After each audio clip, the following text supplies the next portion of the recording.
wristwatch receiver. I think this thing does everything but make toast and coffee. The KR6170, known by Kenwood as the Jumbo Jet, featured front panel inputs for microphones, guitars, and even had electronic rhythm composer with 12 selectable drum beats ranging from foxtrot, ensemble, and rock. This allowed the user to sing, the guitar, the radio, with the record, with a drum machine. It even had a foot switch to turn the drum machine on and off. I mean, in theory, I get it. It's a karaoke machine, a guitar amplifier, a drum machine, AM/FM receiver, it's everything all in one. Nothing ever goes wrong with all-in-ones, right? I think we all know the biggest problems with the Jumbo Jet is the complexity. Having this many complex features in one receiver is crazy. It's a technician's nightmare. And I think for most people that bought it, used it a little bit once the novelty wore off, listening to the boss main beats, most of those features probably never got used. And while you might look at this receiver because of its size, assume that it's got a lot of power, it really doesn't. It's only 33 watts per channel. Most people claim the guitar sounded terrible going through this receiver. I think it was just trying to be too many things. It was okay at all, but it wasn't really good at any of them. Really cool piece of hi-fi history, but you can kind of see why other brands didn't try and make a Jumbo Jet killer. The engineers and execs at Macintosh and Acufane weren't scrambling to put their hat in the ring. Let us know in the comments which one of these you were there any gimmicky products we left off? Definitely put them in the comments because I think there might be a part 2. If you liked this video, you should definitely watch this one.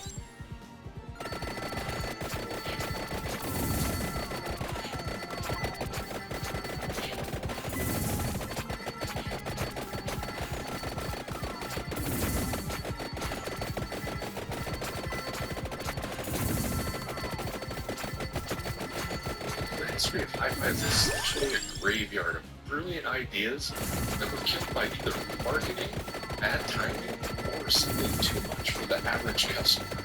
It's littered with brilliant engineering that was just simply too expensive or just too early for its time. These failures often become cult classics because of their sound quality. Even if when they were released, they were a failure, they were a flop.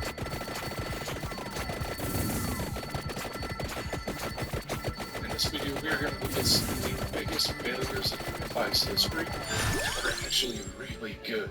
One of the ideas was so good, it actually became a thing 40 years later. It's going to be a lot of fun. Let's get into it.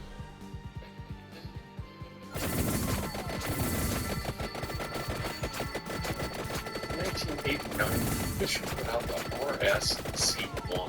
This was a really high-quality digital reference receiver. It was essentially a cast gas for the Fisher brand. They were trying to reclaim their high-end heritage and the rack system reputation they had acquired. RS-C1 was no joke. I think they look just as good or just as well built as the legendary ES line from the same era. Nothing to keep this receiver was cheap at all. It definitely has sufficient power for 150 watts per channel. It featured a built-in round DAC, and a lot of people claim to have one of the best tuners around. People were still using AM and FM back then. With their gold and black aesthetics, heavy-duty construction, a lot of people started seeing the similarities between the RS-C1 and high-end Sansui pieces that were coming out at this time. It's true, but we all know how this hi-fi game plays. This Fisher just might be a Sansui. You think considering the Fisher was a little bit cheaper than the other premium products, the other premium receivers that were coming out in this era, it would be a home run. People would be saving a little bit of money and grabbing these Fishers over the more expensive Yamahas and Sansuis and Sonys. Unfortunately, by this time, the Fisher name was synonymous with cheap component stereos you'd get at a big box store. Brand name was toast. We all know that's a thing.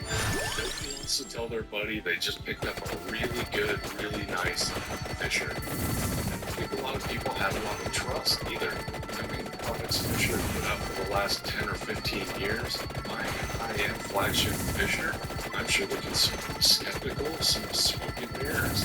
This is one of the biggest examples of a really good, reputable, quality name getting dragged through the mud. They just got so far away from Avery Fisher's legendary designs In the 60s, Fisher was dead.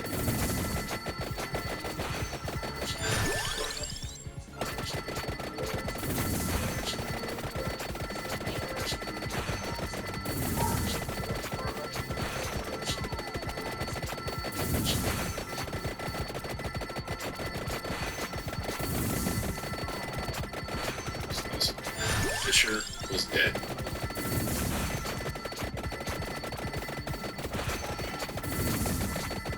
In 1981, Technics released an SB-P100, a digital audio recorder that used VHS tapes. It was the first time that people could record 14-bit PCM digital audio at home. Considering this was a pretty compact disc, you would think Technics might have been on something. Even the CDs coming down the pipeline, being able to record on a CD digitally was still a long ways down the road. The P100 also had a lot of really cool features you couldn't get on a standard cassette deck. When you were recording your music on your VHS tape, you could put markers in, essentially telling the machine this is where the song starts. So when you're listening to your music, if you did want to skip ahead, the P100 would just fast forward or reverse right to the next track. And I think it's pretty obvious what happened to the SP-V100. Cassette technology by this time had just gotten better. Everybody had a cassette deck in their car. The VHS tapes were big, bulky, even this machine was pretty good size. Installing one in your dashboard probably wasn't going to work. They were on the expensive side, like all new technology. As we all remember, our VHS days, the transport was really clunky. It was kind of slow compared to cassette tapes. With a VCR, the SVP100, you hit play and you're waiting for a few seconds for that tape to spool and begin playing your music. Well, it was a great idea, and I'm sure it sounded better than most tape cassette recordings that we all made back in the day. The CDs right around the corner, I just don't think it was a worst time for Technics to try out a new format. Unfortunately, the P100 just didn't have a chance. Bad time.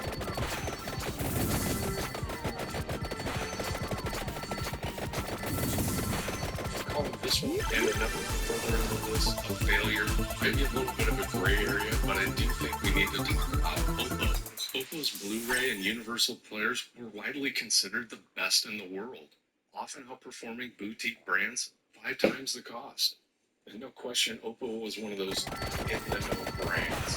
People really took video, CD, SAC, they knew how good Oppo was. It was almost like an industry secret. And I think this is mostly due to Oppo's business model. They were a direct-to-consumer brand, so people didn't see them at Best Buy or Magnolia, your big box retailers where you might discover a new brand. Those that knew and those on hi-fi forums, Oppo was key. And unlike the other products on this list, they didn't pay for being too expensive. Apple were simply a victim of the shrinking physical media market, and a lot of ways Oppo reminds me of Shure. They're the height of turntables and vinyl records. Shure made some of the best, most well-regarded vinyl cartridges available. And with the decline of vinyl records in the early 2000s, Shure decided to stop production on the vinyl cartridges right before the vinyl resurgence happened. And I think Oppo was kind of following suit with Shure. In 2008, they stopped manufacturing their Blu-ray and DVD players, and they decided to shift towards cell-phone technology. And I don't know if they would have done that during the CD resurgence that's happening right now. I think a lot of people out there, myself included, would really like to see Shure manufacturing cartridges again. And I know a lot of people out there would like to see Oppo bring back their Blu-ray, their SACD players, because they seem to have a price point. The quality they were delivering. I know a lot of people that are hanging on to Oppo players, they're not giving up, they swear by it, and then one in it's for Oppo a failure. I just think they exited the market at the wrong time, just like Shure.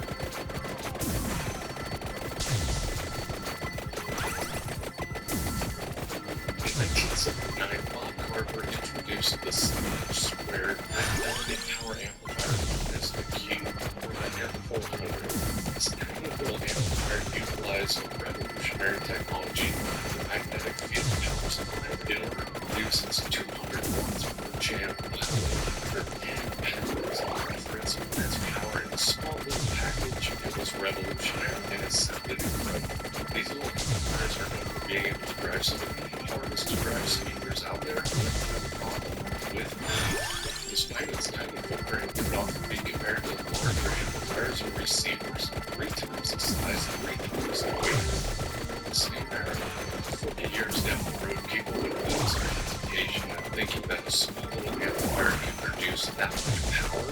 If you think about all the high voltage class D amplifiers that have been selling for the last 10 years, it's kind of crazy to think that Concord had already done this in 1979, but people just weren't ready for it yet. Also used massive amplifiers with the big BU meters, thinking that it took something that big in order to drive inefficient or power-hungry speakers. Concord already saw that. They were too skeptical that that little amplifier was going to do what it needed to do. People back in the day referred to it as a toy. The audiophiles equated weight with quality, and the Cube felt way too light to be real hi-fi.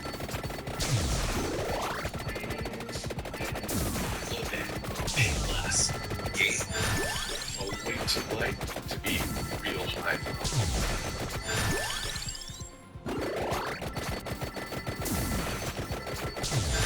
1979, Acoustic Research released the AR-LST, a standard transmission. Yeah.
Rest forever here in my heart. The last and final moment is yours. The agony is your trial. Here's to you, Nicole and Mark. Rest forever here in my heart. The last and final moment is yours. The agony is your trial. Okay.